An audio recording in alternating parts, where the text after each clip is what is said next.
ሰላም አለይኩም ወራህመቱላሂ ወበረካቱ ድና የተከበራችሁ ውድ ቤተሰቦቼ አንድ ታሪክ ልነግራችሁ ነው ማለት ነው። በወለድኩ ሰዓት አጋዥ ይዤ ነበረ እና እሷም ጥሩ ነበረች እስከ 15 ቀን ድረስ ምናምን ሳልወልድ በፊት አብረን ስለነበር ደህና ነበረች። ከወለድኩ በወሊድ ሰዓት እንደህርኩኝ እንደው ባህሪዋን ሁሏም ነገር ቅይርር ብሎ የሚሰግድ እንግዲህ የሚሰግድ ሰው አጠረጠሩት ይሰርቃል ብለው ግን የሚሰግድ ሰው ነው የሚያጠፋው ወላሂ። እና እንዴት ሰግድ የለ እንዲያስተርቅም እሷም አታደርገውም ነው የሚሉት ወንድሞቼ ራሱ የሚያምን የለም ማለት ነው። እና እኔ አጋዥ እንትን በጣም ከባድ እንደሆነ ነው የምነግራችሁ። ተመርምረው ቢገቡ ባይ ነኝ። እና ውዶቼ በመቀጠል ማለት ነው ስለ ልጅ በተነሳ ሰዓት አንዲት እዚያ ላይ ነገር ነው የምነግራችሁ። እኔ እንትን የሆነ ቲክቶክ ላይ ለቤት አጋጭ ስታስገቡ ወይም ለልጆቻችሁ የሚይዝላቸው ስታስገቡ አስመርምራችሁ ነው በሚባለው ነገር ማለት ነው። እኔ ደግፈዋለሁ ማለት ነው። ለምን እኛ አረብ ሀገር ስንሰራ ለሰራተኝነት ስንሄድ ተመርምረን ብዙ ነገር አሳልፈን ነው። ኢትዮጵያ ውስጥ ግን እንደ ቀልድ ዝም ብለን እናስገባለን። ተያዥ ያለ ተያዥ ራሱን ያስገባን ብዙ ነገር ይደርስብናል ማለት ነው። እና ሴትዮቱ ልጅቱ በጣም ቆይታለች። አረብ ሀገር ልትልካት ብላ እዛው ፕሮሰሷን ጨርሳ መርመራ ላይ HIV እንዳለባት ትናገራለች። ከዛ ልጆቹንም ሴትዮቱም ሄደው ሲመረመሩ ከነ ባለቤቷ እንትን HIV አለባችሁ ተባሉ። ሁለት ልጇና እሷ ማለት ነው HIV ያለባችሁ ተባሉ ማለት ነው። እና ይሄ ነገር ከባድ ነው ሀቂቃትን ማለት ነው። እንደዚህ የሚሆን አጋጣሚ ስላለ እንደው ኢትዮጵያ ውስጥ አጋዥ ባይዙ ባይነኝ እኔ ስላየሁት 1 ወር ከ15 ቀን በወለድኩ ሰዓት ያው እናቴም ሮጡ ሂዱ አምጡ ምናምን ማለት ስለማይቻል እኔም ይዤ አይቼዋለሁ ማለት ነው። እና በሰዓቱ ያው እናቴም ቤታቸው ነበሩ። እናቴም አትገባም የባለቤቴ እናት ናት ያረሰችኝ እና የወለድኩ ለታ ነው የመጣችው ማለት የወለድኩ ቀን ነው የመጣችው። እና ያለችው ቤት ወንድሜና ሰራተኛዋ ነበሩ። ከዛ ያቺ ሰራተኛ እቤት ጎረቤቶቼ ጋር ሁኜ ወንድሜ እና እሱ ሹፌር ስለነበር መኪናው በዛ አካባቢ ባለንበት አካባቢ ነበር የሚቆመው። በዛን ሰዓትም አሁንም አንዳንድ ያልፋፉና ይቆማል እዚህ። ከዛ እኔ ሄድኩኝ 5 ሰዓት አባና 5 ሰዓት ሄድኩኝ ከሌሊቱ ማለት ነው። ምጤ የመጣው 11 ሰዓት አካባቢ ስለነበረ ሄድኩኝ።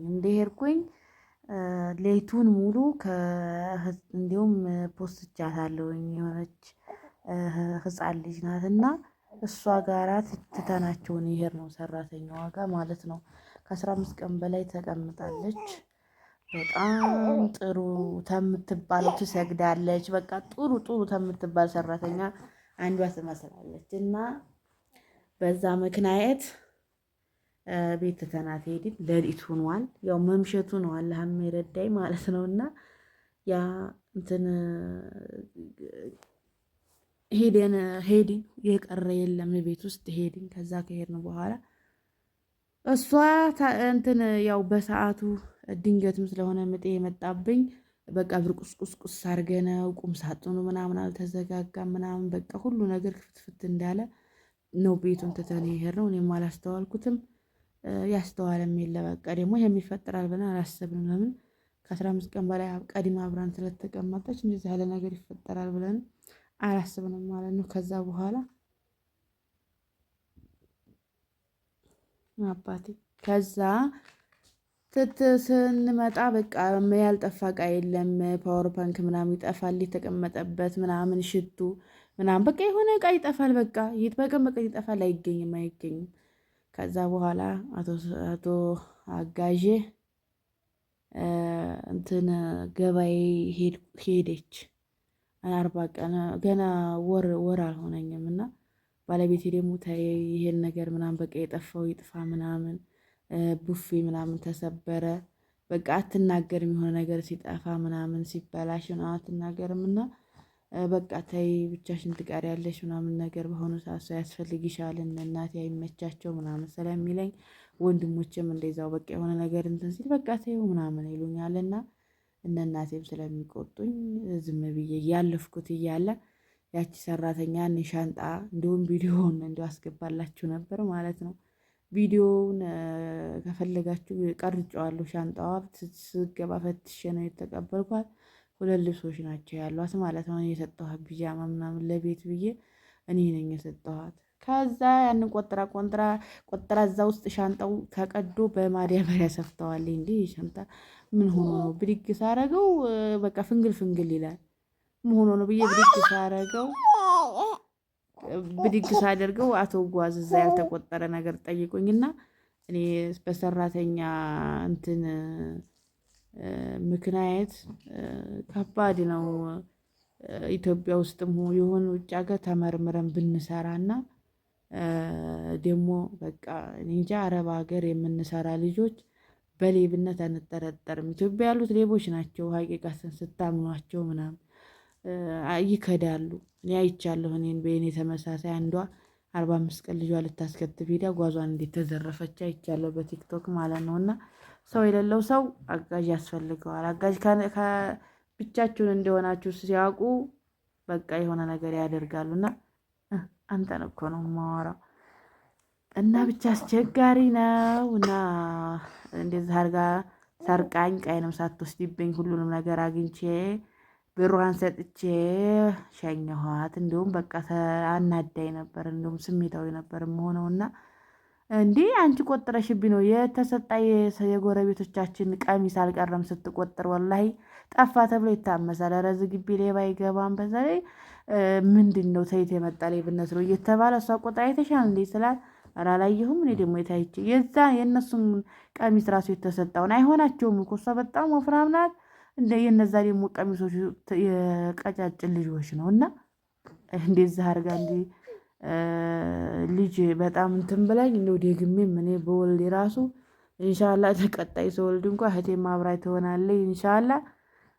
እንደው ቤተሰቦቼ እየመጡ ያርሱኛል እንጂ እንደው እንትን እንግዲያ ሲመጣ ሰው ያስፈልገኛል ምናምን ብዬ ላሊዝ ቃል ገብቻለሁኝ። ወላሂ ለምን ሰርተው አይበልም የሚመጡት።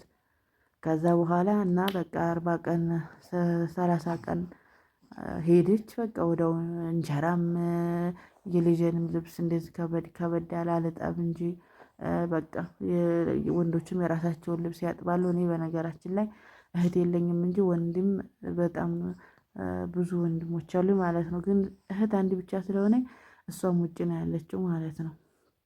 እና ደግሞ የባለቤቴም እህቶች ነበሩ ትንንሾች ናቸው ማለት ነው። እና ሌላው ወንድ ነው መጨረሻ ነው የተወለዱት ትንንሾች ናቸው። ያው አለመኖሩ ነው እንጂ እንደዚህ በቃ አስፈላጊ አይደለም። እንጀራ የሚጋግር እንይዛለን።